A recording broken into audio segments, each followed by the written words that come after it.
परीक्षा। आज हम बात करने वाले हैं केमिकल रिएक्शंस को कैसे लिखेंगे।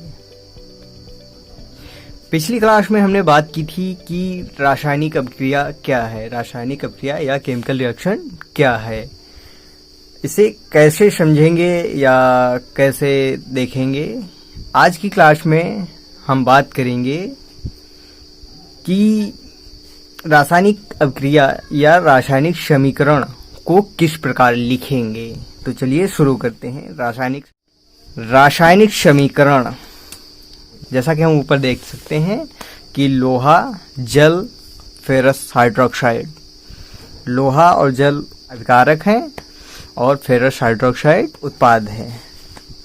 देखते हैं, रासायनिक समीकरण को शब्दों के बजाय रासायनिक सूत्र का उपयोग किया जाता है। शब्दों में काफी कठिन हो जाता है लिखना, इसलिए इसको रासायनिक सूत्र के अवस्था में लिखते हैं हम। जैसे कि हम कुछ सूत्र देख सकते हैं। H2SO4 हाइड्रोजन सल्फेट, जिसे सल्फ्यूरिक एसिड कहते हैं। H2SO4 सल्फ्यूरिक एसिड कहलाता है। इसका साधारण भाषा में आमतौर पे तेजाब भी कहते हैं, जो कि साधारण भाषा में, आम भाषा में प्रयोग होता है। NaCl सोडियम क्लोराइड है, इसे सोडियम क्लोराइड कहते हैं। साधारण तौर पे इसे नमक कहा जाता है, जो घरों में यूज होता है। ठीक है, आगे देखते हैं। H2O जल होता है, जिसे रासायनिक भाषा में एक्वा कहते हैं। ग्लूकोज चीनी का एक अपघटित कण है, ग्लूकोज, जिसका सूत्र है C6H12O6। नेक्स्ट हम पदार्थ देखते हैं यूरिया, जो कि रासायनिक उर्वरक है। यूरिया रासायनिक उर्वरक है। इसका सूत्र होता है NH2CONH2। इसे दूसरे भी फॉर्म में लिखा जाता है, जैसे कि NH2 का होल ट्वाइस CO। इसे इस फॉर्म में भी लिख सकते हैं हम। अगला पदार्थ है फिटकरी।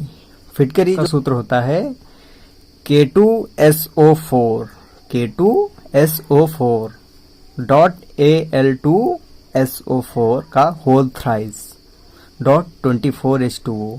ठीक है, इसमें जल के 24 अणु, एक अणु एल्यूमिनियम सल्फेट और एक अणु पोटेशियम सल्फेट का प्रयोग होता है एक अणु फिटकरी का बनाने में।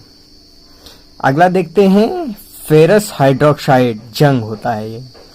कैल्शियम हाइड्रोक्साइड, चूना को ही कैल्शियम हाइड्रोक्साइड कहते हैं, चूने को कैल्शियम हाइड्रोक्साइड कहते हैं। आइए देखते हैं कुछ रासायनिक अभिक्रियाएं जो कि रासायनिक समीकरण के फॉर्म में या रासायनिक समीकरण से प्रदर्शित की गई हैं। देखते हैं, पहली है समीकरण हमारी लोहे में जंग लगना। लोहे में जंग लगना, ये हमारी पहली समीकरण है। लोहे को Fe से प्रदर्शित करते हैं। ये हम देख सकते हैं कि कुछ तत्व ये सभी एक रासायनिक सूत्र में लिखे जाते हैं। इनको प्रदर्शित किया जाता है किन्हीं विशेष चिन्हों द्वारा। ये अंग्रेजी के लेटर होते हैं, जैसा कि हम देख सकते हैं। उदाहरण के तौर पे हम एक आवर्त सारणी का उदाहरण लेते हैं। ये है एक आवर्त सारणी, जिसमें हम देख सकते हैं इसमें तकरीबन 118 तत्व दिए गए हैं, जो कि धातु, अधातु सभी मिलाकर इसमें उपस्थित हैं। जैसे कि इसमें हाइड्रोजन एक गैस है, जो कि H2 हाइड्रोजन के फॉर्म में पाई जाती है। कार्बन का परमाणु क्रमांक 6 होता है। नाइट्रोजन का परमाणु क्रमांक 7 और ऑक्सीजन का परमाणु क्रमांक 8। इसी प्रकार आयरन भी प्रेजेंट होता है, जिसका परमाणु क्रमांक 26 है। कॉपर का 29 होता है परमाणु क्रमांक। इसी प्रकार सभी तत्व परमाणु क्रमांक 1 से लेकर परमाणु क्रमांक 118 तक सभी तत्व प्रेजेंट होते हैं जो अभी तक खोजे गए हैं। जैसा कि हमने अभी आवर्त सारणी में बताया कि लोहे को Fe से प्रदर्शित किया जाता है। जल का सूत्र होता है H2O। उत्प्रेरक लिया गया है H2SO4 या HCl। हाइड्रोजन क्लोराइड एक अम्ल है जो कि गैस की अवस्था में पाया जाता है। ये उत्प्रेरक की तरह कार्य करता है। इसमें बना हुआ पदार्थ जो है फेरस हाइड्रोक्साइड है। फेरस हाइड्रोक्साइड, जैसा कि हमने बताया, लोहे में जंग लगना एक रासायनिक अभिक्रिया है और हाइड्रोजन गैस निकलती है।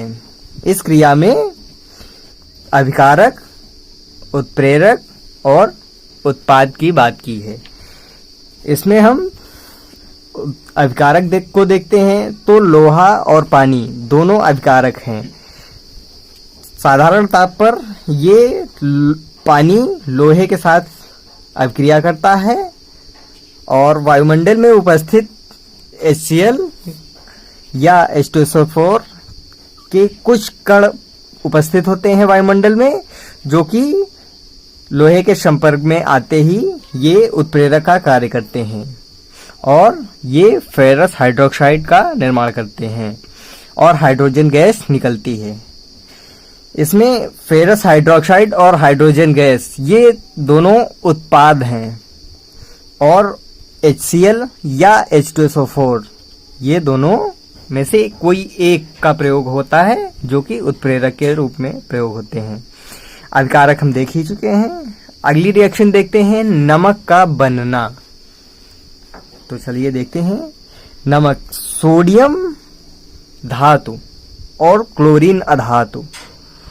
सोडियम धातु और क्लोरीन अधातु एक साथ निकिल की उपस्थिति में, निकिल एक धातु है, इसकी उपस्थिति में NaCl नमक का निर्माण होता है। NaCl नमक का निर्माण होता है जिसमें उत्प्रेरक है निकिल, अभिकारक है सोडियम और क्लोरीन। उत्पाद के रूप में हमें नमक, सोडियम क्लोराइड प्राप्त होता है। अगली रिएक्शन देखते हैं हम। अगली समीकरण, नमक को पानी में घोलना। इस रिएक्शन में NaCl को, मतलब नमक को, हम पानी में डालकर साधारण ताप पर उसे मिश्रित करते हैं तो नमक में NaOH, सोडियम हाइड्रोक्साइड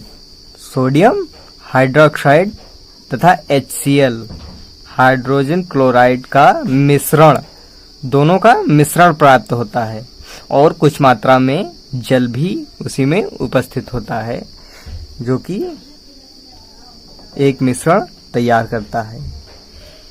संतुलित रासायनिक समीकरण का महत्व हम देख रहे हैं। ऊपर की रिएक्शन में सोडियम क्लोराइड का बनना, मतलब नमक का बनना में सोडियम के आगे 2 लिखा हुआ है।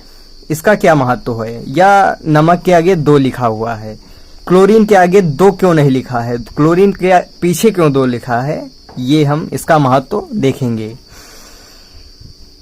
आपने पिछली कक्षा में पढ़ा होगा, ये सब आपने पिछली कक्षा में पढ़ा होगा कि किसी भी रासायनिक अभिक्रिया में द्रव्यमान का निर्माण नहीं होता है।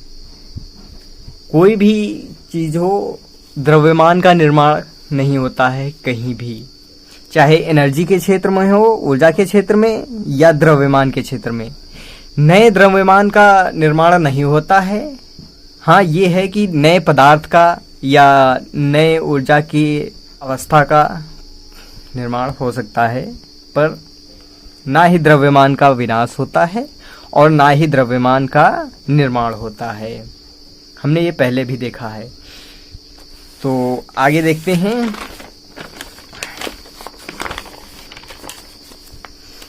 रासायनिक अभिक्रिया में जो अभिकारक प्रयुक्त होते हैं, मैंने पहले भी दिखाया है कि अभिकारक किसे कहते हैं। उनकी ही अवस्था और व्यवस्था में परिवर्तन होकर नए पदार्थ का निर्माण होता है। हमने पहले बताया कि नए द्रव्यमान का निर्माण नहीं होता है। वही बात है कि अवस्था और व्यवस्था में ही परिवर्तन होता है, सिर्फ अवस्था और व्यवस्था में ही परिवर्तन होता है। नए पदार्थ का निर्माण या नए द्रव्यमान का निर्माण नहीं होता है। इस कारण हमें जितने अणु अभिकारक में प्रयुक्त करते हैं, इस कारण हम जितने अणु अभिकारक में प्रयुक्त करते हैं उतने ही अणु उत्पाद के रूप में प्राप्त करते हैं।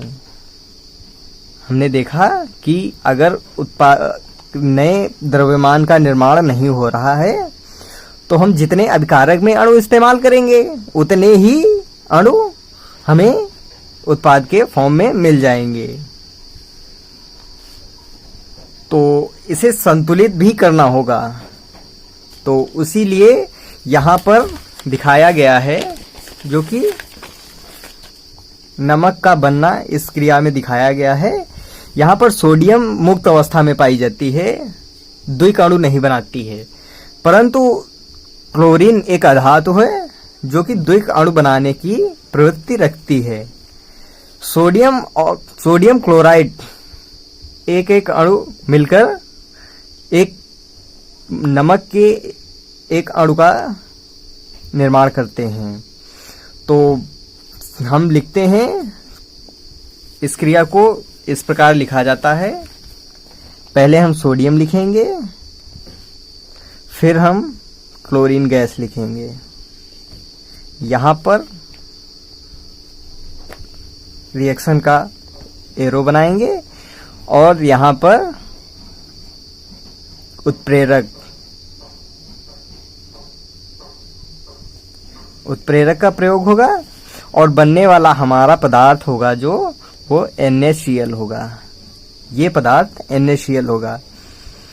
इसमें देखते हैं हम सोडियम इधर एक है, इधर एक है, मतलब अभिकारक में भी सोडियम एक है और उत्पाद में भी सोडियम एक है। ये तो बैलेंस है। पर देखते हैं हम क्लोरीन के दो अणु यहाँ पर हैं, द्विक अणु है, तो दो अणु हैं और उत्पाद में हम देख रहे हैं कि एक अणु है। तो हम सोडियम को छोड़कर क्लोरीन को पहले बैलेंस करेंगे। अगर क्लोरीन को हम बैलेंस करने के लिए हमने उत्पाद में 2 लगा दिया, उत्पाद के 2 अणु बना दिए, तो इधर क्लोरीन तो बैलेंस हो गया पर सोडियम का संतुलन नहीं हुआ। सोडियम को संतुलित करने के लिए हमने सोडियम के आगे 2 लगा दिया। तो हमारा अब जो रिएक्शन बनी है उसमें 2 सोडियम के अणु हैं उत्पाद में और 2 अभिकारक में अणु हैं। क्लोरीन के 2 अणु अभिकारक में हैं और क्लोरीन के 2 अणु उत्पाद में भी हैं। तो आगे की रिएक्शन देखते हैं। इसी रिएक्शन को बहुत ही अच्छे तरीके से समझाया मैंने। देखते हैं, सोडियम प्लस क्लोरीन उत्प्रेरक की उपस्थिति में नमक बना रहे हैं। ये एक रासायनिक समीकरण है। धातु द्विक अणु बहुत कम बनाती हैं। धातुएं बहुत ही कम, जो धातुएं होती हैं वो बहुत ही कम द्विक अणु बनाती हैं। जैसे कि क्लोरीन ने Cl2 बना लिया, Cl2 मतलब द्विक अणु बना लिया, लेकिन ये क्लोरीन अधातु है इसलिए द्विक अणु बना लिया। सोडियम धातु है इसलिए ये द्विक अणु नहीं बना पाती है, इसलिए सिर्फ सोडियम लिखा गया है। और धातुएं द्विक अणु बनाती हैं, इसी कारण सोडियम अपने अणु अवस्था में है। मैंने भी बताया कि द्विक अणु नहीं बनाती है इसलिए एक है। और क्लोरीन द्विक अणु अवस्था में है, इसीलिए हमने बताया कि द्विक अणु अवस्था है। यहाँ पर सोडियम का एक अणु भाग लेता है और दिखाई दे रहा है। हम देख सकते हैं कि सोडियम का एक अणु दिख रहा है। और क्लोरीन के 2 अणु उत्पाद में, दोनों के अणु एक एक हैं। उत्पाद में 2 अणु हैं, एक है सोडियम अणु और एक है क्लोरीन का अणु। दोनों के एक अणु हैं ये, परंतु अभिकारक में सोडियम का एक अणु है और क्लोरीन के 2 अणु हैं। इसे बैलेंस करना है। इस अभिक्रिया में सोडियम धातु संतुलित है, परंतु क्लोरीन अधातु असंतुलित है। असंतुलित है या संतुलित नहीं है, ये हम देख सकते हैं। चलिए आगे देखते हैं। अब हम क्लोरीन के अणु संतुलित करने के लिए उत्पाद में 2 से गुणा कर देने पर क्लोरीन तो संतुलित हो जाएगी। मैंने पहले भी बताया कि सोडियम बैलेंस है, क्लोरीन नहीं बैलेंस है। क्लोरीन को बैलेंस करने के लिए उत्पाद में 2 से गुणा करते हैं तो क्लोरीन बैलेंस हो जाएगी। इसके बाद सोडियम का संतुलित हो जाएगी। तो देखते हैं, सोडियम एक अणु है, क्लोरीन के 2 अणु हैं। यहाँ पर मैंने उत्पाद में पूरे अणु को 2 से गुणा कर दिया तो क्लोरीन तो बैलेंस हो गया, परंतु सोडियम नहीं बैलेंस हुआ।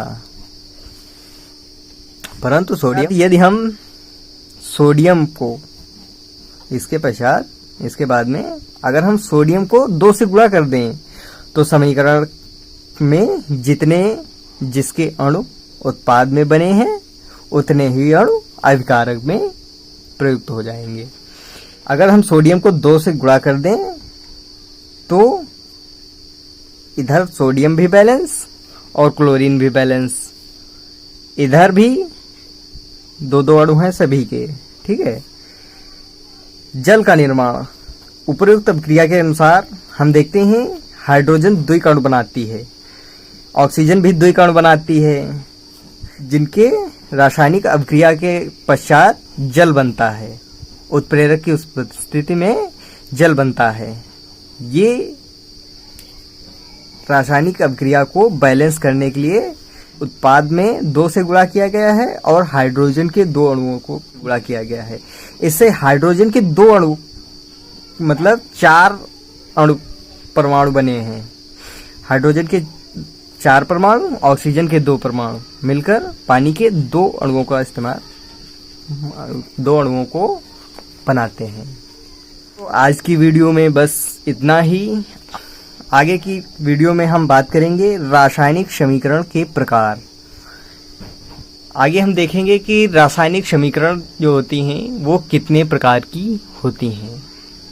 तो दोस्तों आज की वीडियो में इतना ही। Thank you.